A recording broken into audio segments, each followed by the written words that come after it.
श्रीमहागुरुभ्यो नमः। हरिः ओम्।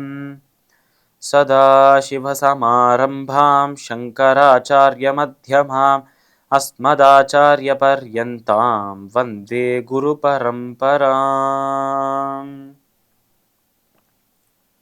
GeM TV நண்பர்களுக்கு எனது வணக்கங்கள். இன்றைய நாள் அனைவருக்கும் இனிய நாளாக அமைய எல்லாம் வல்ல இறைவனை வேண்டி இன்றைய எம்மதமும் நம்மதமே நிகழ்ச்சிக்கு செல்வோம். இன்னைக்கு நம்ம ஸ்ரீமத் பகவத்கீதையிலேருந்து ஒரு ஸ்லோகத்தை விரிவான விளக்கத்துடன் பார்ப்போம். ஓமித்யேகாக்ஷரம் பிரம்ம வியாஹரன் மாமனுஸ்மரன் யப்ரயாதீத்யஜந்தேஹே சயாதி பரமாம் கதிம்.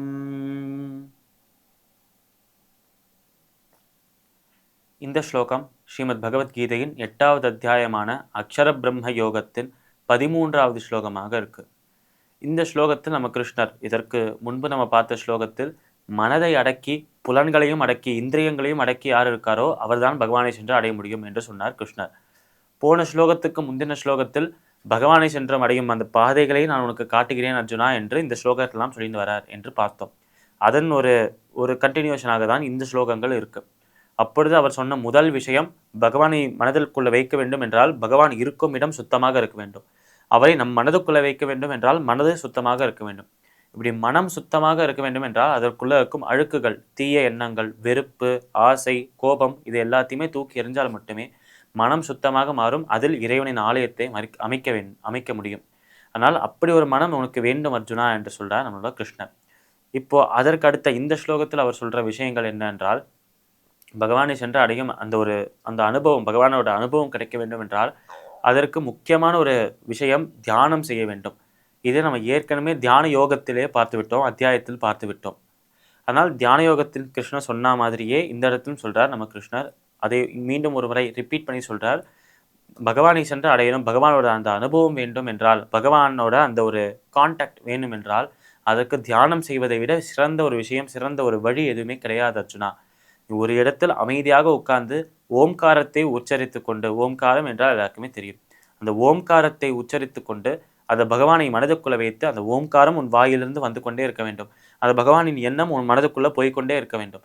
இப்படி ஓம்காரம் உன் வாயிலேந்து வரும் அந்த ஓம்காரத்தின் சொரூபமாக அந்த இறைவன் இருக்கிறார் என்று நீ உணர வேண்டும் என்று சொல்றார் நம்ம கிருஷ்ணர். அழகாக அவர் சொல்ற விஷயம், நம்ம வாய் மூலமாக அந்த ஓம்கார மந்திரத்தை உச்சரித்து கொண்டே இருப்போம். அதே நேரத்தில் நம்ம மனதுக்குள்ள அந்த இறைவனின் சிந்தனையை வர வச்சு கொண்டே இருப்போம். ஆனால் எந்த சமயத்தில் இந்த ஓம்காரம் வெளியில போற இந்த ஓம்காரமும் உள்ள வர அந்த இறைவனும் ஒன்றுதான் எப்போ நம்ம உணர்றோமோ, ஓம்கார ஸ்வரூபமாக இந்த இறைவன் இருக்கிறார் என்று எப்போ உணர்றோமோ அந்த நொடியில் தான், அந்த க்ஷணத்தில் தான் நம்ம மோட்சம் பெறுவதற்கான வழியில் முதல் அடியை எடுத்து வச்சிருக்கோம் என்று சொல்றார் நம்ம கிருஷ்ணர். ஆனால் மோட்சத்தின் பாதையில் முதல் படி அந்த இறைவனும் ஓம்காரமும் வேறல்ல, இரண்டுமே ஒன்றுதான் என்று உணர்வதுதான் என்று சொல்றார் நம்ம கிருஷ்ணர். அனைத்து சப்தங்களுக்கும் அனைத்து ஒலிகளுக்கும் முன்பு தோன்றியது இந்த ஓம்காரம் என்று வேதங்கள்ல கூறப்பட்டுள்ளது. அந்த ஓம்காரம் அனைத்திற்கு முன்பும் தோன்றியது. இறைவனும் அனைத்திற்கு முன்பும் தானாகவே தோன்றியவர்.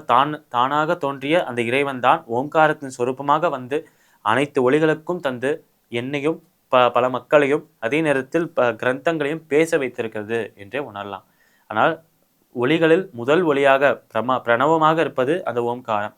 அந்த பிரணவமாக இருக்கும் ஓம்காரம் தான் அந்த இறைவன் என்று அந்த தத்துவத்தை உணர்த்துவதற்காக தான் இந்த ஸ்லோகத்தை இவ்வளவு அழகாக சொல்றார் நம்மளோட கிருஷ்ணன்.